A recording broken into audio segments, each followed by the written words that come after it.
Good afternoon po sa inyo lahat. This is Cars Movie Time. So for today's video guys, gagawa na naman po tayo ng panibagong tutorial.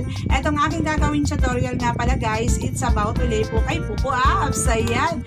May na-discover kasi ako kanina guys na yung mga may hilig dyan mag-exchange ng points into coins. Ayan. Kasi dati guys, sa mga, nung bago pa lang ako, pag ako nag-exchange ng points into coins, yung 100,000 ko, na 100,000 points, 90,000 lang po ang nare-receive ko once na ako nagpapalit ng, nag-exchange ako ng coins. Tapos pag agent ka, magiging 92,000 lang yun. Pero kanina, na-discover ko po na po pwede pala yung 100,000 points i-exchange natin into 99,000 points. O, diba? Ang laki-laki nun. Malaking diferensya din yung guys.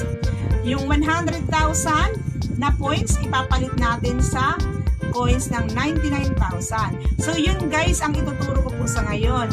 Kaya samahan niyo po ako hanggang dulo para malaman nyo kung paano ko ginawa to. Tara guys, let's go! Ayan, una nyo pong gagawin mga lalabs ko ay punta lang po tayo sa ating Pupu Apps Live. Ayan, eto po, click lang po natin yan. And then, punta po tayo dito sa coins. So, mapapansin natin guys, yung ating coins is meron na po akong 90. Ayan, 90 coins. So, ang gagawin ko guys ay mag-exchange lang po ako. Ayan, click ko lang po itong top up. Ayan. And then, may makikita kayo dito guys, USDT. Click nyo lang po yan, USDT. And then, dito po sa baba guys, may copy. Click nyo lang po itong copy, itong link na to. Yan, copy lang po natin yung link. Then, back lang po tayo. Then, punta po tayo dito sa points. Dito po sa points guys, click nyo lang po itong withdraw. Ayan. Then, dito po guys sa USDT, click lang po natin yan. And then, view lang po natin. Ayan. Dahil meron na po akong link dito guys, i-click nyo lang po itong X guys sa gilid. Ayan. And then, dito natin guys, ika-copy yung pig-copy natin na link. Copy lang po natin yan. And then, click lang po natin itong submit. Ayan. And then, click lang po natin itong withdraw now. Then dito guys, enter lang po natin kung magkano yung amount na gusto nyo guys na i-exchange. Pero sa 100,000 guys na points is 10,000 po yan, $10,000. So ilagay lang po natin $10,000 and then submit lang po natin. And then confirm. So ayan guys, back po tayo. So napapansin nyo guys na wala na dito yung 100,000 natin guys. And then, may message po yan na matatanggap po tayo. Click lang po natin to. Ayan, withdrawal notice po yan. Click lang po natin yan. Ayan. Then, back lang po tayo guys. After po yan natin mabasa, back lang po tayo. Ay, sorry. Ayan, antay lang tayo guys ng mga ilang minutes po para pagpasok po ng coins. Antayin lang po natin yan guys.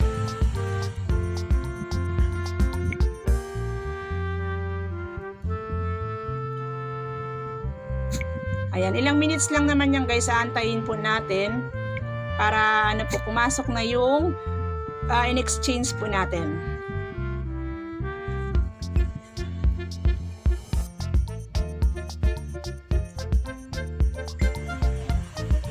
Ayan, habang inaantay po natin guys na pumasok yung ating coins dyan. Ayan, so yan na po guys, di ba ang bilis lang. So meron na tayo guys 99,000. So sa mga hindi po nakakalam guys, kasi ako dati po ay, ang alam ko lang dyan, once na tayo po ay nag-exchange na 100,000, ang alam ko lang dati niyan guys is 90,000. Pero pag agent ka, magiging 92.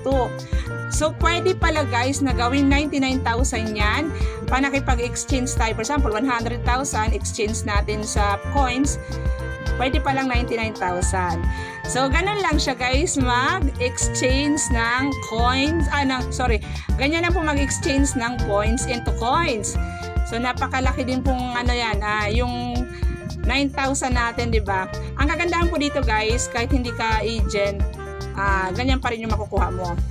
So yun lang guys, maraming salamat. Sana ay may natutunan po tayo sa aking ginawang tutorial.